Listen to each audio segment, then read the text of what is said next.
Time to tune in. Now another sports center. It's a movement.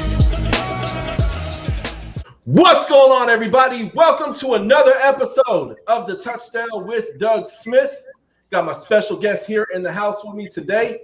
Before I do that, I want to introduce my co-host, Mr. Mike Williams. How you doing today, sir? I'm good, man. Good to be back as always. Absolutely. Very good to have you, sir. And then, of course, we got my special guest here in the house, part of the E on the Mike Sports Show. If you want to follow any of his stuff, his links to all his stuff is going to be down below. Super funny guy, huge Dolphins fan. And, yeah, we about to get into the meat and potatoes of the AFC East predictions. E on the mic. What's going on, sir? What's going on, Doug? It's going good. It's going good, man. We about to talk some AFC East football. Very excited.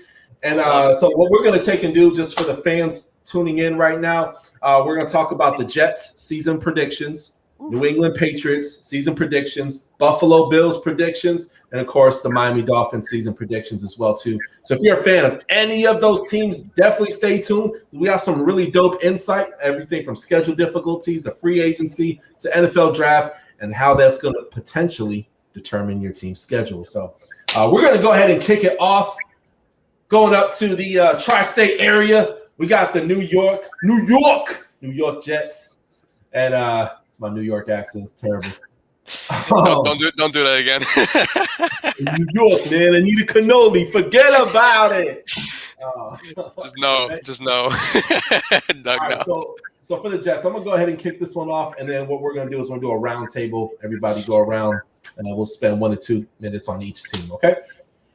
All right, so for the New York Jets, they got a lot better. The AFC East got a lot better. Kind of what's happening over with the the NFC West right now, where you have like 3 teams that are potential Super Bowl contenders. AFC East is kind of moving in that direction as well too. You have the Miami Dolphins making lots of moves, Patriots, Bills, and the Jets have been the little brother for a long time. They've just been bad. But they got a coach, and culture's changing. You got a fantastic draft. I'm going to go on a limb here. I'm going to take and have the Jets. Now, obviously, this is a rebuilding team. A rebuilding year. Got a brand new quarterback. Expectations. If you're super biased, you may say 10, 11 wins. If you're like, nah, it's going to be a really bad year, 2, 3 wins. I'm going to meet you somewhere in the middle. I'm going to take and have the Jets. Ultimately, I have them at 5 wins, okay? 5 wins and 12 losses, okay? So, but that being said, it's going to be a rebuilding year. They got a lot of good defensive players as well, too. Want to highlight that their quarterback, he could potentially be the best quarterback in this year's draft. I'm very excited to see what he's going to do. You have a coach who's defensive-minded, who's done great things for the 49ers. Now he's a Jet. He's going to build his own vision of what a team is supposed to look like. But ultimately, again, rebuilding year. I have been 5 wins, 12 losses. Mike, what you got? Hey man, you're right in the wheelhouse. I got them going 6-11. And they made Robert Saleh was the best coaching hire this offseason, in my opinion. I really like his attitude. He's a tough-minded coach, and he's a player's coach from everything we've heard. And they filled they have a lot of holes. They had a lot of holes. They brought a lot of players in. But I think the reason they're only going to win 6 games is because it's going to take a little while for them to learn how to win. They're still a young team. They got veterans at some good spots, and I know we're going to touch on some of it, but I think their offensive line, which was the absolute worst in the NFL last year, is much improved. They got for sure 3 of those starters down. I think they're going to have to figure out what they're doing with the other 2, but they got 3 of those positions locked down. Last year they had 1, so that's way better. My only hesitancy with this team, or the main hesitancy I have, is Zach Wilson. I thought he was overhyped his senior year or his last year of college. He played at BYU, didn't have a tough schedule. He definitely balled out, but he wasn't really reading defenses like you would like to see a quarterback do. So I think he's going to have some transition issues, just like my guy Drew Lock had, right? So I think he's going to have some of those transition issues. But if he works through that, he definitely has some weapons now. So I think 6-11, which is going to be a much improved team from the previous few years, but definitely nowhere near winning the division. Okay, I like it. I like you right in that ballpark that I was in. E on the mic, what you got, man? I see the Jets going from a 5-win team. Like you said, Doug, you actually took it right out of my mouth. Really, like 5 wins is really what I see. Of course, it's going to be a much better. Who's else is going to be better than 2 wins? Realistically, they got a new coach, Robert Saleh. They got Zach Wilson, which kind of scares me a bit, especially since right now he's been struggling in scrimmages, as you see earlier. But of course, it's scrimmage. It's not against another team, so you never know. But he got a couple good offensive line. Corey Davis. They just added Corey Davis, so they got some depth a little bit on the wide receiver. Got some names finally on the Jets wide receiver, because last year you didn't know who was on there besides Crowder. After that, it was who the hell is on there throws from Sam Darnold.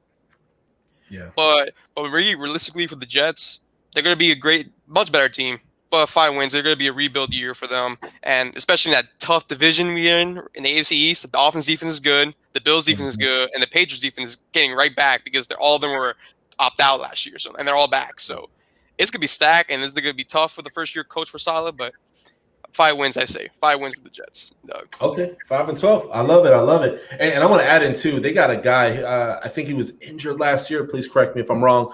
Denzel Mims. He went to Baylor University 2 years ago. The guy is phenomenal. I'm expecting him to have a breakout year for the Jets. And if you're Zach Wilson, a developing quarterback, you definitely want some good receivers, him being one of them. I even see him being a wide receiver number 1 this year. Let me add one more thing to it, Doug. Carter, by the way, the running back for the Jets, is going to be an interesting rookie to see, especially if he can ball out for the Jets. And they can finally get that true running back they were looking for a while now. Yeah, I agree so much, man. You took the words out of my mouth. I think Michael Carter and then actually Elijah Moore. I think those two, man, because they added speed to that team. They definitely needed to add that. It's just a matter of if their line's going to hold up and gel quick enough, and if Zach Wilson's going to be able to process the defense he's going to see. But if he can get the ball to some of these people's hands, Corey Davis, Sims, Elijah Moore, Michael Carter, like they have some people now that can make some plays. So it'll definitely be interesting. But with all that being said, they're going to have to grow into winning. Absolutely. And then the next team we're going to take and talk about, one of the most exciting teams. They probably have one of the most exciting off seasons, whether it be free agency, whether it be the draft, and of course that's going to be the New England Patriots. Now, this is crazy because a lot of this is who the heck is going to be their quarterback? Is Cam Newton going to be able to hold down that spot all year? Is Mac Jones? Is he going to be starting week 1? Is he going to come in week 7?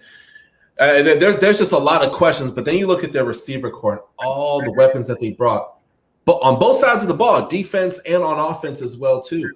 Very exciting. If you're a Patriots fan, it's a very exciting time for you. Your team's rebuilding. And obviously, since Tom Brady left, they're trying to find their identity and what team they are. But I'm gonna give them the benefit of the doubt. But again, a lot of this is contingent on who's their quarterback going to be and how well they do. Cam Newton, okay, week 1 he beat up the Dolphins pretty bad. Yeah, okay. But then after that, it's just you can't do that to every single team in the NFL. You actually have to get in the pocket and throw the ball. And I believe there's going to be a time in this year where it gets Bill Belichick is only going to put up with so much before he puts you on the bench, the cold bench. In New England, it's extra cold. But I'm going to take and put the New England Patriots. It's going to be an adjustment year. But ultimately, I have the Patriots at 9 wins and 8 losses, just barely missing the playoffs. But again, it's going to be a year in the right direction. You got a lot of really great players. And again, ultimately 9 wins, 8 losses. It's going to be one of the rough years from New England, especially from a losses perspective. But again, this is all contingent on my big question is who the heck is their quarterback going to be? And whoever they start is going to be able to hold it down all year and prosper. We'll see. Mike, what you got? Yeah, man. Actually, that's literally what I wrote down. I think it could be 9 and 8 as well. I think their defense, they have the potential to have a top 10 defense, especially having Bill Belichick. But their offense, just some of the stuff. I mean, they paid for 2 tight ends, a steep price for 2 great tight ends, which is good. But they still don't have a number 1 receiver. And Nelson Aguilar did have a phenomenal year with the Raiders last year. I think they should have brought him back. But that's his only year. So I'm not going to say, hey, this guy can be a true number 1. So he has the potential to be, but that's the only person on that roster that has the potential to be a number 1. And he would be a low-end number 1 starter, right? So their offense does worry me a little bit. We'll see, though. I mean, their defense is going to be stout, man. Christian Barmore was my favorite draft pick. They had the D tackle. He should have won the first round. They got him in the second round, and him playing for Bill Belichick, I think he'll make an impact. But I think they'll have a top 10 defense, which will be why they win 9 games. But I think their offense could be like in the 20s somewhere, and that's going to kind of help them miss the playoffs. Absolutely. E on the mic, what you got, man? I actually have it different than you guys. I actually have them 10-7. Actually, now it's a little bit higher than what you guys had at 10-7. I actually love their defense. Their defense right back to the top shape, as I mentioned before. They're opting out of COVID, so they're right back to the same defense. They did get one of our linebackers back, going right back to the Patriots once again. So that's another key point. I understand about the offense. The offense, they have a great 2 tight ends, Hunter Henry, Jonnu Smith, great tight ends, one from the tight ends, one from the Chargers. But then when you look at the wide receiver position, that kind of scares the hell out of me. Nelson Aguilar, is he the true number 1? I mean, he was unreliability in the Eagles. I mean, he did have a good year in the Raiders last year, but as a number 1 spot, and then you got Harry over there who's trying to ask for a trade. Maybe he gets something out of it, which I highly doubt it. And then you look at the quarterback position. How long is Cam Newton going to be at the starting quarterback? Is he going to be there the full year? Because as soon as he gets benched, he ain't coming back. There's no way he's coming back if he ever gets benched. So this really determines how well Cam Newton is. Can he be that form where you saw in week 1 and week 2 almost being Seattle before getting that COVID? Or you're going to see Cam Newton stumble, and then you're going to see Mac Jones in there and possibly even make them to the playoffs. But for me right now, I say 10-7, and they just barely miss the playoffs. Just barely. But it's going to be tough. Absolutely. And to add to both of your points is that the AFC East it's not what it was for the last 2 decades where it's just, the Patriots and then, they're just the Bills, Dolphins, and Jets. I know, like some franchises are being brought to life. I mean, the Bills, who we're actually about to cover right now, they're a legitimate Super Bowl contender, as are the Dolphins, and Patriots is a question mark. But the AFC East is a dangerous place, right? Even if you're a Jets, you got a heck of a lot better. So it's going to be a bloodbath this year for sure. But the next team we're going to take and cover is going to be the Buffalo Bills. And last year I saw Josh Allen. I'm like, whoa, where was this guy last year? I mean, much how we saw Lamar Jackson 2 seasons ago when he going into year 3, he had something happen between years 2 and 3 and just went Super Saiyan, just went off. We saw that with Josh Allen, and it's going to be another great year. We have a guy like Josh Allen who's a team-first guy. I mean, you saw he took a relatively pretty team-friendly contract when he really could have got paid.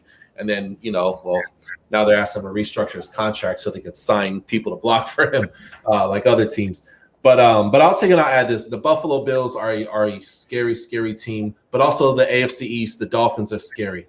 The Patriots made a lot of moves on defense. There's going to be upsets this year. It's not where just the Buffalo just takes and sweeps everybody. You know what I mean? So, but that being said, I have the Buffalo Bills in the AFC East. And I want to add in just in there. I don't have the Buffalo schedule in front of me right now, but the Ravens, crazy good. Titans making massive moves. You still got the Chiefs in there. I mean, you got a lot of surging teams like the Denver Broncos, and just there's going to be 2 to 3 teams that miss the playoffs for the AFC East because for the AFC in general.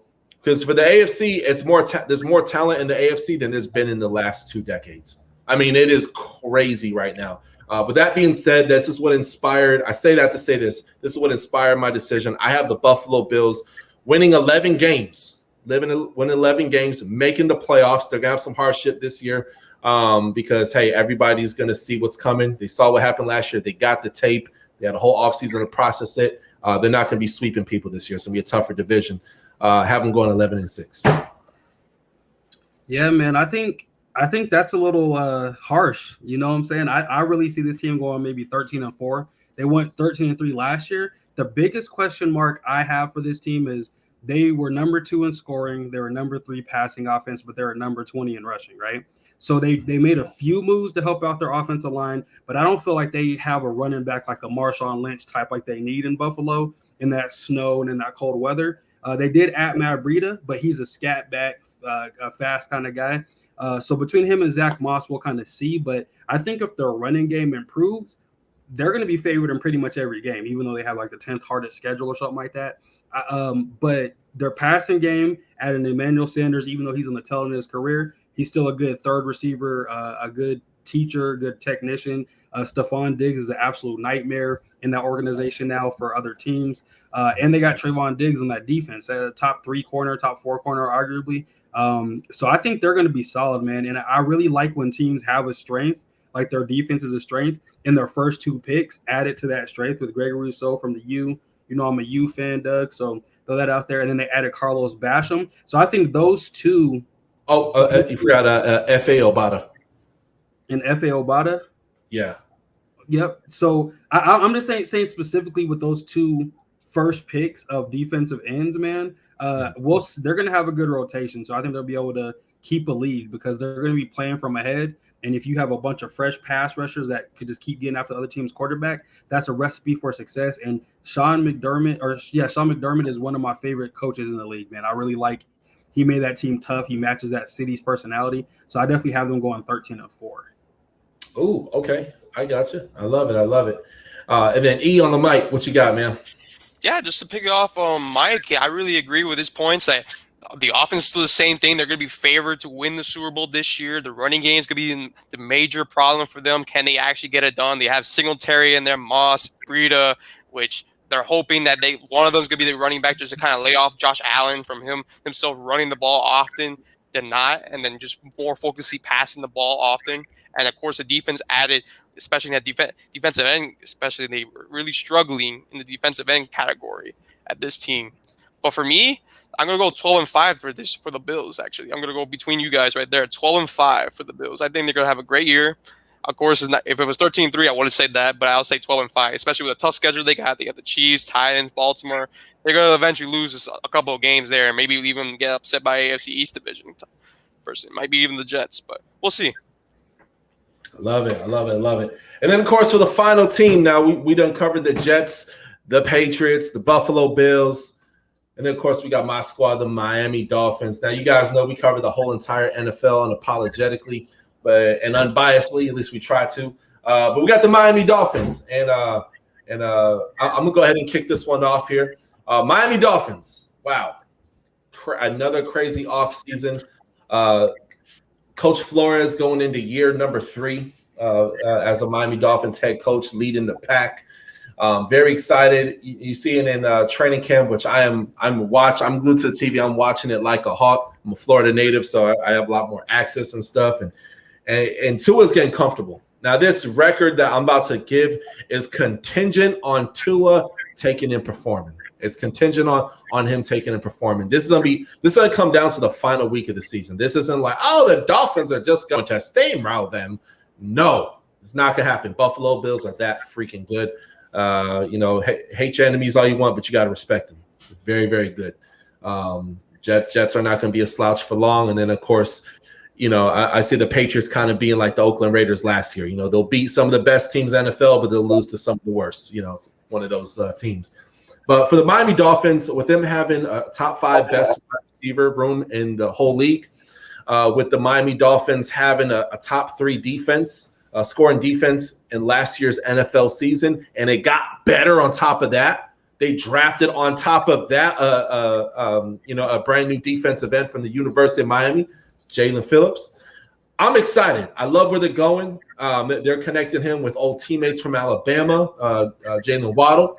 So I have the Miami Dolphins winning this division at 12 wins. So be very again. I had the Bills at 11-6, and I have Miami Dolphins 12-5.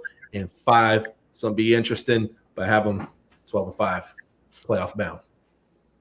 Yeah, man. So that's good. I actually have them going 10-7, right? And I have the Bills winning the division. And the reason I have them at 10-7, man, is just because. So one of the moves, the most underrated moves I think they made in the offseason was promoting Eric Steadisville to co-offensive coordinator. He was a Broncos running back coach for a long time, got a lot of head coaching interviews, got offensive coordinator interviews. So that lets me know their identity is going to be more ground and pound than some other teams, which is phenomenal. The thing that kind of worries me with the Dolphins is losing some of the players they did lose. Like Eric Flowers started to turn it around a little bit, just a small bit. So that's going to create, I think Kyle Van Noy leaving, Shaq Lawson leaving, who again, these guys maybe they weren't world beaters, but they are locker room guys. A move I like the most that they brought in this offseason was Jacoby Brissett. I think he's going to be a very good mentor, a good teacher for Tua. Tua always does a pretty good job of taking care of the ball. I think they're going to be running some play action type stuff and running and getting the ball out pretty quickly. So I think they'll have a top 10 defense. It's going to be, this division is going to have 3 of the better defenses in the league, I believe. But I think if Tua can take that next step, him leading that team going 10-7, that's going to have them in that contention for that 6th or 7th wild card spot. Because I really truly believe there's 11 teams in the AFC that can make the playoffs. But it's going to come down to a few teams, like how are the Dolphins going to perform? How is Tua going to perform is going to determine if they make the playoffs or not. So I think the upside for them would be 11 wins, but I have them going 10-7. I love it. E, what you got, man? Man, this Mike is giving everything out of my mouth, man. 10-7. I actually got them 10-7. I actually don't have them winning a division. I was shocked you said that. I was like, wow, the winning division. I mean, it's possible, but I was like, man, that's too much to dream of. But just going back to it, 10-7. The only reason I say 10-7, because realistically I say 9-11, but what I say for 10 wins is because it really depends on Tua. Is he going to take that next step? Is he going to really show us that he's truly the quarterback that we really drafted for? That everyone's calling Tua Tagovailoa, all that fun stuff. Is he the guy? And now I've seen him in training camp. I see he did a couple good passes there last Monday. I saw the training camp there, so I kind of got a little insights of them. He did pretty good in his training camp. He's getting much better. His best day was last Wednesday, which is very key point. But of course, this week they're going to do joint practice against the Bears, so we'll see how Tua goes along the way as we go. And especially we got key points, like we got Jalen Waddle in there, Albert Wilson starting to shine. Got a lot of great depth and wide receivers. So it's really, our defense is going to be fine. I think it's going to be on the offensive side where it's going to be the most worrying part, because there's a bunch of times where we had like 4 interceptions on Patrick Mahomes last year, and our offense only scored 3 points, which is really unacceptable because Mahomes doesn't throw a lot of picks like that at all. You can even ask Mike. He's a Denver Broncos fan. He knows how tough it is to defend Mahomes. But for my Fins, they're going to go 10-7. I'm praying for the best. I'm hoping it does not have to come to the point where Tua has to be benched and then Jacoby Brissett has to go in there, which that's what mostly everyone's thinking about right now, if I'm not mistaken. So I'm hoping Tua is the guy.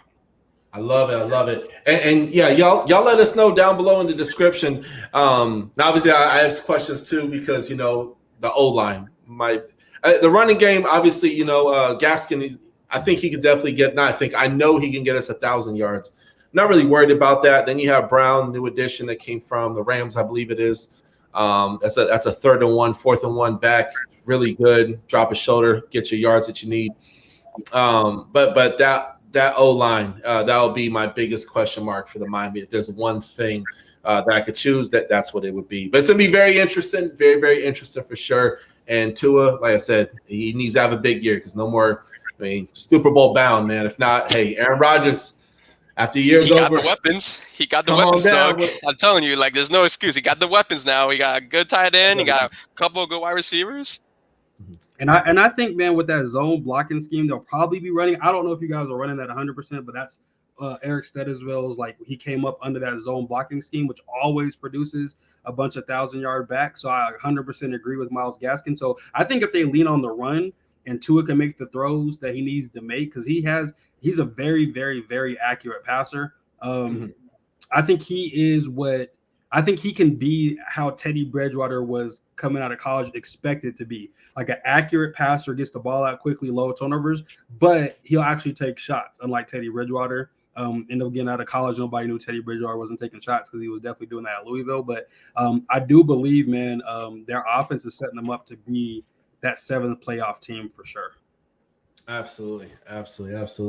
Well, I want to thank both of you guys for taking and coming on the show. As always, make sure you guys go down below, hit that subscribe button that helps grow the channel. Thank you guys so much for helping us get to 1,000 subscribers. Let's go ahead. Let's get to 2,000 next. Hit that alert button as well, too. That lets you know when my episodes come out. We usually drop anywhere between 2 to 5 episodes each week.